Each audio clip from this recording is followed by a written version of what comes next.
এই শান্ত খারো, তোর লগে মসজিদের বিষয়ে কিছু কথা আছে। মসজিদের? কোন মসজিদের? আমগো এলাকার মসজিদের বিষয়ে লগে করে মুয়াজ্জিন সাহেবের লই আইছি। আসসালামু আলাইকুম। আমি কি করতে পারি ক?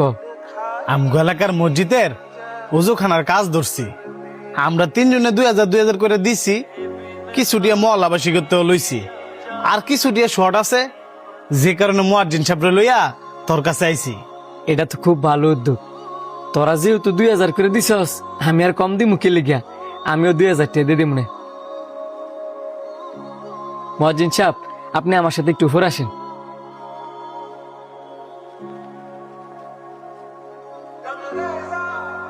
কি ব্যাপার? এত বড় রিজোর্টের মালিক হইয়া আঙ্গুর মতো মাত্র 2000 টাকা দিব? এই আশা লইয়ার কাছে আইছি।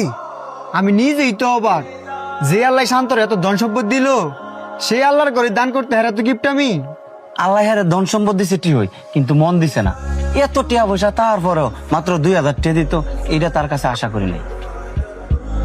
মানুষ এমনই, জন এত টিয়া পয়সা না থাকে তখন কয় আমার কাছে টিয়া হইলে আমি মসজিদ তো 2 হাত খুলে দান করবো। আর জন এত টিয়া হয়ে জায়গা তখন হাত কাঁপে মসজিদ দান করতে। কারো বিষয়ে জান না হোক কিংবা না জান না হোক, মন্তব্য করা কিন্তু আল্লাহ পাক পছন্দ করেন না। আমাদের আল্লাহ পাক বলছে, তোমরা এমন ভাবে দান করবা, ডান হাতে দান করার সময় বাম হাত যেন জানতে না পারে।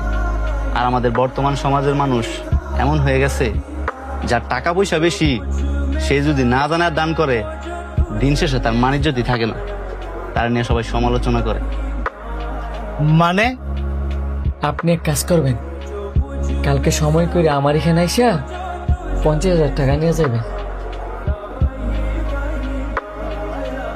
আপনি যে ওনাদের সামনে কইলেন মাত্র 2000 টাকা দিবেন, দেখেন, আমি যদি এদের সামনে কই যে আমি 50,000 টাকা দিব আর এরা 2,000 টাকা দিব, তাহলে আমার বন্ধুরা মন খারাপ করতো না? যে কারণে এদের সামনে 2,000 টাকার কথা শোনায়া আপনার উপরে নিয়ে এসেছি।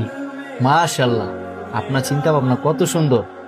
এই যুগের মানুষ টিয়া দিলে উল্টা মাইকদা সবাই জানাইতো চায়। আমি জানি মসজিদে এখন একটা কমিটি থাকে, ওইখানে সবার নামও লেখে যে কে কত টাকা দিছে। আমি আপনার কাছে এতটুকু আশা করব যে আপনি আমার ওই 50,000 টাকাটা না লেখায়া 2,000 টাকাটা খাতায় লেখাইবেন। 2000 টাকা কেন লেখামো?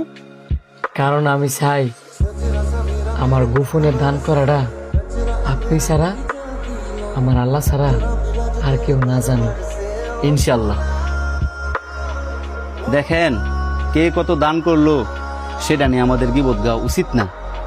যে যত বেশি দান গোপনে করব, সে আল্লাহর কাছে তত বেশি প্রিয় থাকবো। আরেকটা কথা মনে রাখবেন, কেউ দান করুক কিংবা না করুক, আল্লাহর ঘর মসজিদের কাজ টাকার জন্য কোনোদিন থাইমা থাকবে না। ইনশাল্লাহ আল্লাহ পাক সেটা কারো না কারো উসিলায় সম্পূর্ণ করে দেয়।